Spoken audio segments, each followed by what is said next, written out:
Olá, este é o CNN Money, o podcast que te ajuda a tomar as melhores decisões. Vamos juntos nesta quinta-feira, dia 22 de dezembro de 2022.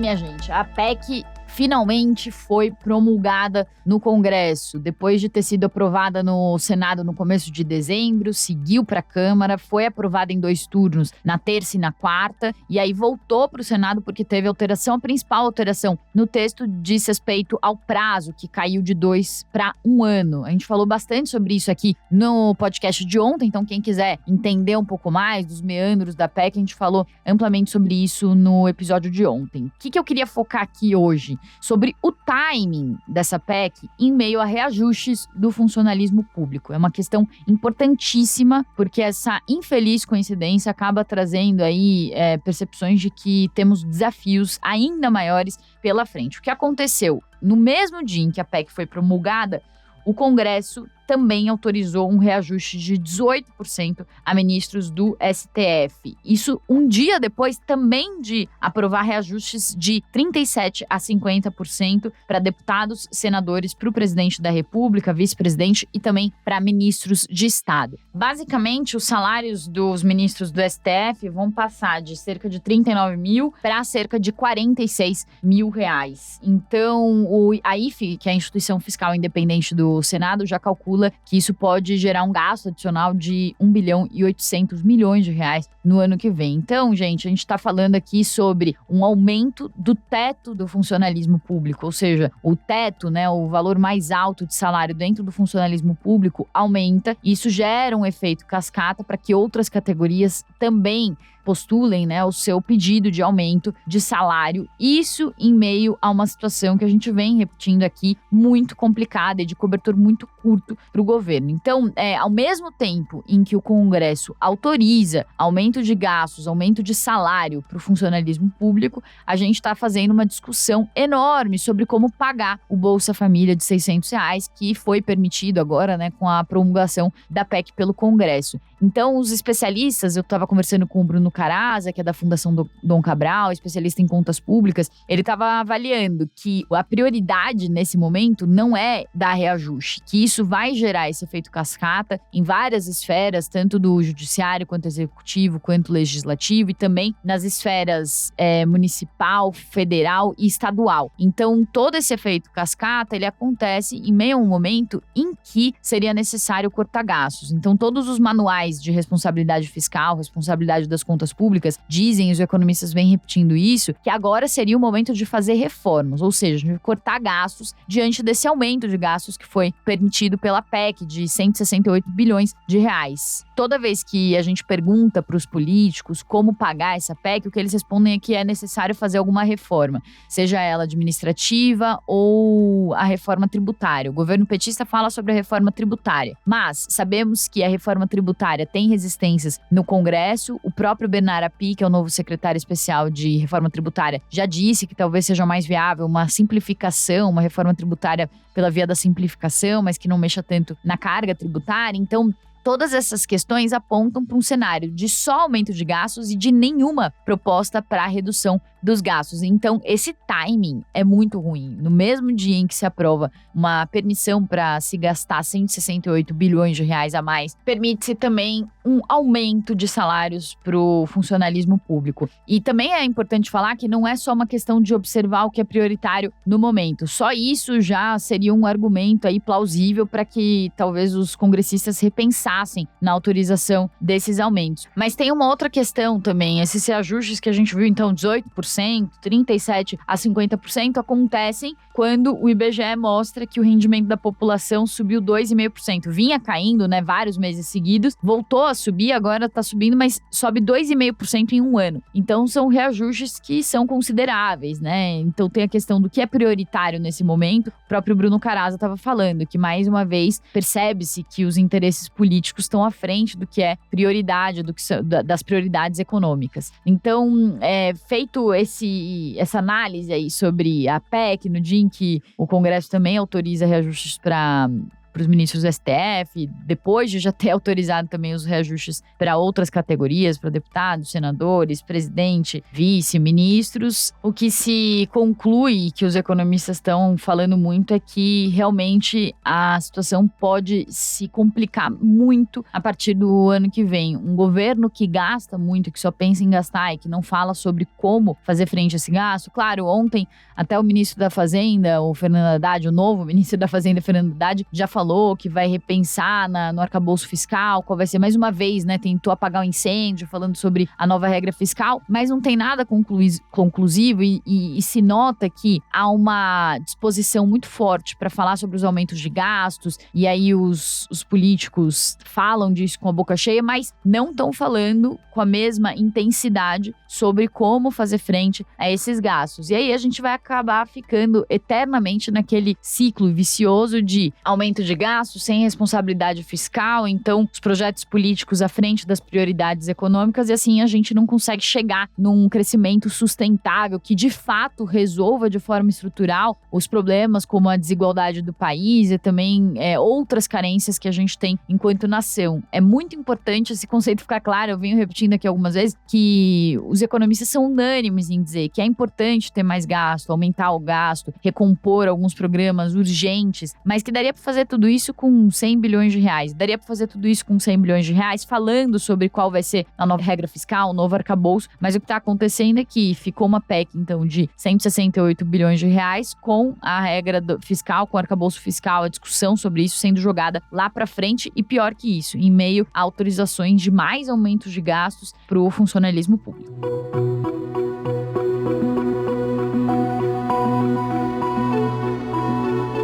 Bom, gente, vamos mudar aqui um pouco de assunto, porque um outro destaque também no noticiário econômico é o BNDES, as indicações que a Aloysio Mercadante fez da equipe que vai compor a nova diretoria do banco. Vou citar aqui rapidamente, tem Alexandre Abreu, que vai para a diretoria financeira, ex-diretor do Banco do Brasil e ex-presidente do Banco Original. José Luiz Gordon, que vai ficar com inovações, ele é ex-presidente da Embrap, que é a empresa brasileira de pesquisa e inovação industrial. Natália Dias, que vai ficar com a diretoria de mercado de capitais, presidente do Standard Bank Brasil. Luciana Costa, que vai ficar com a diretoria de economia verde, presidente no Brasil do Natixis, que é um banco francês. Teresa Campelo, que vai ficar com a área social, é ex-ministra do Desenvolvimento Social e Combate à Fome no governo Dilma. E o Nelson Barbosa, que vai ficar com a diretoria de planejamento, ele é ex-ministro do Planejamento de Dilma. O mercado gostou das indicações, mas acabou não fazendo muito preço ontem, porque o foco estava mais na PEC, e também nas falas do Haddad. Mas a gente conversou também com o Paulo Rabelo de Castro, que é ex-presidente do BNDES, também ex-presidente do BGE, ex-presidente do BNDES na gestão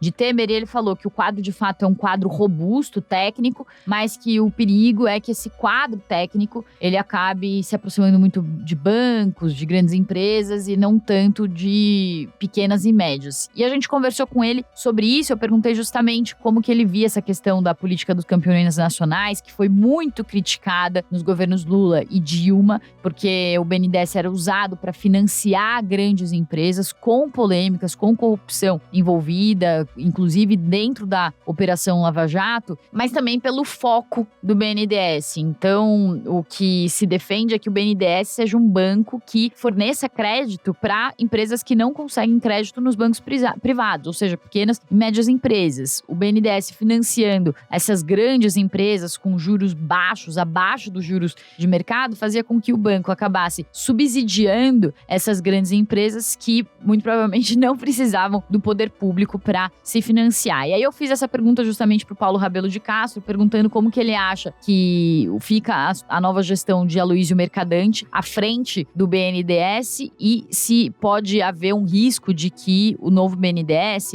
a nova gestão do BNDES, volte para o passado, para essa política de campeões nacionais, já que, apesar de Aloysio Mercadante ter falado ontem que ele vai fazer um BNDES do futuro, ele mesmo é uma figura que representa o PT do passado. Vamos ouvir. Ele é um banco altamente eficiente, diferentemente do que se diz, a grandíssima maioria dos seus mutuários, eles devolvem os recursos emprestados e, portanto, pagam pontualmente, e é por conta desse fluxo que o banco pôde ir fazendo caixa, além das vendas que foram feitas, Eu mesmo promovi pelo menos uma desmobilização de investimento importante, um desinvestimento.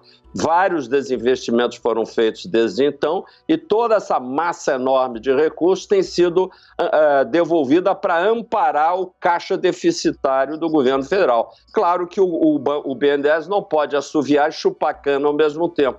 Ele não pode estar aumentando os desembolsos e, ao mesmo tempo, socorrendo o governo federal. E essa é a razão pela qual ele emagreceu. Como todos aqueles 440 bilhões originais de empréstimos que deveriam ser desembolsados só até 2042 já foram todos devolvidos, óbvio que a partir de agora o banco, embora desidratado, se ele encontrar outras fontes de financiamento, ele pode legitimamente encontrar meios de fazer um programa de investimento amparando principalmente a indústria brasileira. Além do foco do BNDES, tem também a discussão sobre o tamanho da participação do BNDES na economia. Então, nos governos FHC, inclusive, até no Lula, a participação como um total, ali, um percentual da carteira de crédito do país, ficava entre 15% e 20%. Veio a crise de 2015, 2016, Dilma foi caindo, né? Caiu também a participação durante a gestão Temer, que é quando o Paulo Rabelo de Castro estava presidindo o BNDES, e daí no governo Bolsonaro foi para a mínima histórica em 9% do total de crédito. O BNDES representava então só esses 9% da carteira total de crédito que era fornecido aqui no país. E aí eu perguntei para ele se ele acha que o BNDES deveria ficar num meio termo, né? Nem tão participativo quanto no governo Lula, mas nem tão pouco participativo que nem no governo Bolsonaro. E aí ele deu uma explicação de por que essa queda da participação do BNDES aconteceu ao longo dos últimos anos. Vamos ouvir. Olha, eu espero que seja a dos verdadeiros campeões nacionais, que são os pequenos e os médios empresários. E se ele fizer isso, não vai dizer que é uma política agora mais vinculada aos ideais do PT, porque na nossa administração nós conseguimos aumentar em apenas alguns meses de cerca de 38% de participação de pequenas e médias empresas no total para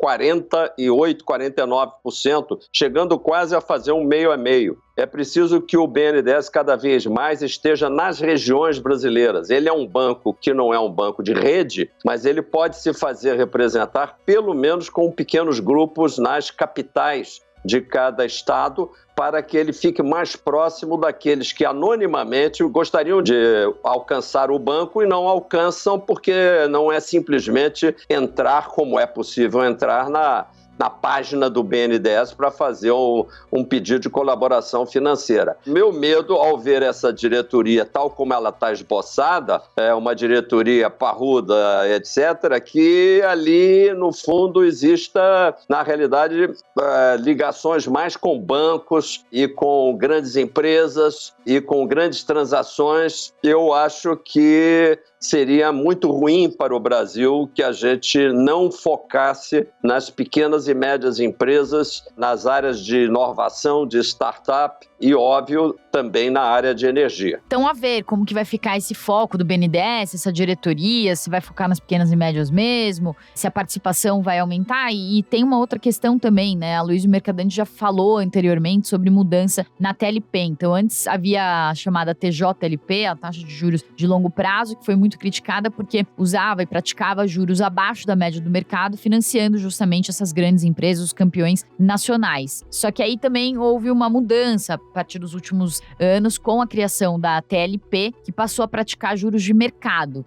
Juros de 5 anos, né, do Tesouro IPCA de 5 anos, que paga a variação da inflação mais uma taxa de juros. Então, é uma taxa que acaba sendo inviável para muitas empresas. E a Aloysio Mercadante já falou que isso precisa ser revisto. Tem economistas sérios também que dizem que, de fato, precisa haver uma revisão da TLP para ela não ficar tão dentro do que o mercado pratica e daí também não ser competitiva e não ser uma taxa usada por um banco de fomento. Então, a ver como que o Aloysio Mercadante vai gerir o BNDES, se vai fazer mudança também na TLP, para também não voltar ao que acontecia antes, de um subsídio muito forte a empresas que, no fundo, não precisam desse subsídio.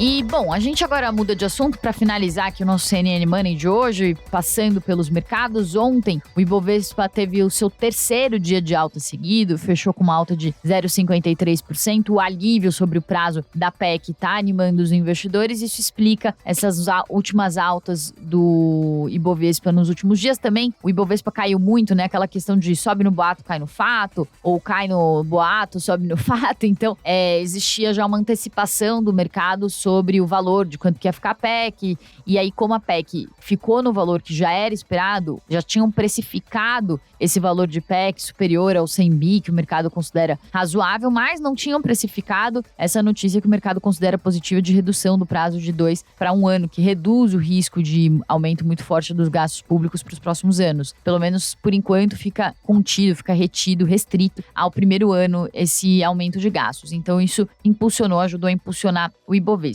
Um parênteses aqui sobre uma das maiores altas da Bolsa de ontem, que foi o IRB, a ação do grupo ressegurador IRB, que subiu quase 25%. O IRB tem uma história, não sei se vocês conhecem, mas que é praticamente uma novela, né? Então as ações já chegaram a ficar acima dos R$30. Ontem fecharam com essa alta de 25% e foram para R$1,01. E só que essa queda dos R$30, acima de R$30 para R$1 veio depois de uma série de fatores, mas o primeiro que desencadeou foi uma fraude contábil que fez com que os investidores ficassem completamente descrentes da empresa. Teve também uma notícia ali que não se sabe até hoje, mas que supostamente teria sido plantada pela própria diretoria do IRB, de que o Warren Buffett o mega investidor teria uma participação no IRB. Depois uma série de problemas operacionais, fato é que o IRB acumula uma queda de 70% em um ano. Então, como a ação estava valendo menos de R$1, qualquer movimentação que acontece, e a movimentação ontem aconteceu por causa da divulgação de lucro de outubro, que foi um lucro de R$6 milhões, que foi anunciado pela empresa, então isso impulsionou as ações. Só que é isso, quando as ações valem centavos, qualquer movimento positivo que tem, qualquer compra maior, no maior volume, isso acaba gerando um impulso muito forte. É diferente de quando a ação tem um valor já maior, ela precisa de um volume muito grande de compras para que a alta, né, a valorização aconteça de uma forma mais intensa. Mas fato é que tanto a Guide quanto o Credit Suisse alertaram para os riscos sobre IRB. No terminal da Reuters, das 7 recomendações que existem para as ações, das 7 casas que fazem cobertura das ações, as 7 têm recomendação neutra. Existe um preço-alvo ali de perto de R$1,45, R$1,50. Como eu disse, a ação está valendo R$1. Então tem um potencial de valorização alto, mas ainda assim com um risco implícito muito forte, inclusive com o Credit Suisse dizendo que a empresa só vai voltar a ser lucrativa de fato dentro de um intervalo de 1 ano. Agora, fechando com as bolsas lá fora, hoje os índices na Europa e também os futuros americanos estavam abrindo mais um dia em alta, estendendo os ganhos de ontem. Por que as bolsas subiram ontem? O que animou os investidores? Foram os dados de confiança do consumidor nos Estados Unidos, que bateram a máxima em 8 meses. Mas não só a divulgação desses dados, mas o fato de esses dados terem animado os investidores foi algo que surpreendeu, porque toda vez que vinha algum dado forte da economia americana, era aquela coisa do notícia boa para a economia, era ruim para o mercado, porque mostrava que a economia estava aquecida, alimentava temor de inflação, de juros altos, de recessão. E aí agora parece, aparentemente, que o mercado já está vendo as notícias boas como notícias boas, já está assimilando dessa forma, e a confiança do consumidor em meio à desaceleração da inflação, também o mercado de trabalho aquecido, deu uma impulsionada nos índices. Na Ásia, vale falar só que os índices também fecharam majoritariamente positivos. Tóquio, no índice Nikkei da Bolsa de Tóquio, voltou a subir depois de uma semana, teve a primeira alta, né, nessa semana, depois da mudança da política monetária do Banco do Japão, que surpreendeu o mercado, então, de certa forma, teve uma certa recuperação, mas Xangai caiu com o avanço da Covid. E aí hoje os investidores vão observar o dado do PIB dos Estados Unidos, a expectativa de um avanço de 2,9% no terceiro trimestre, e saiu também o PIB do Reino Unido, que caiu 0,3% no terceiro trimestre, um pouco pior do que a projeção do mercado, que era de uma queda de 0,2%. Dito isso, o CNN Money de hoje fica por aqui. Agradeço a todos a companhia, uma ótima quinta-feira. Tchau!